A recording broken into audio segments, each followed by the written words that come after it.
Hey there, trainers. Professor Maple here.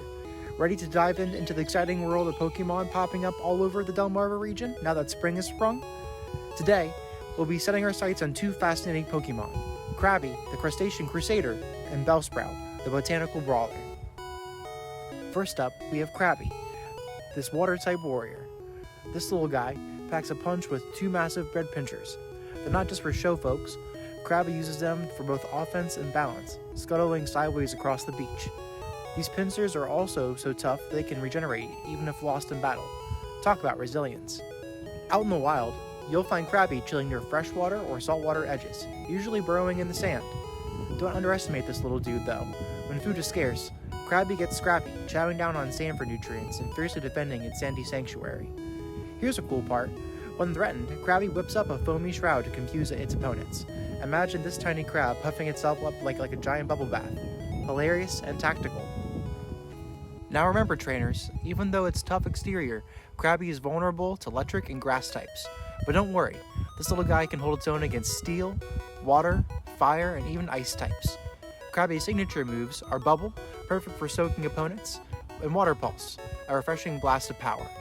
And hey, Krabby's just the first step in this evolutionary journey. Wait till you see its final form, a real kingpin. Next up, we have Bellsprout, the plant-based Pokemon with a surprising sting. This little green guy looks like a walking flower pot, but don't let its cuteness fool you. Bellsprout can spit a nasty, corrosive acid, so keep your distance, trainers. It might seem slow with its long, wiggling stem, but Bellsprout can use that flexibility to dodge attacks and snatch a prey with surprising speed. Those root-like feet anchor it to the ground, allowing it to absorb water and nutrients. Just remember, a rooted Bellsprout is also a vulnerable Bellsprout. Bellsprout thrives in a hot and humid area, making our temperate forests and jungles prime real estate for these leafy fighters. As Professor Oak's research in Pokemon sleep suggests, Bellsprout loves a good snooze while roosted deep underground. Maybe that's why they sometimes forget about danger.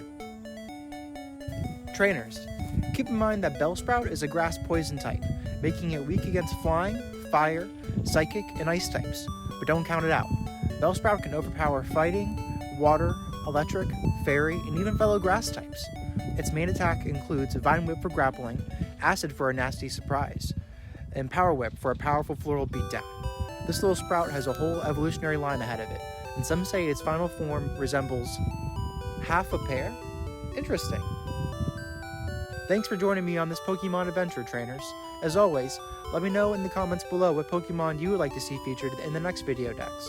Until then, remember, gotta catch 'em all. Professor Maple, out.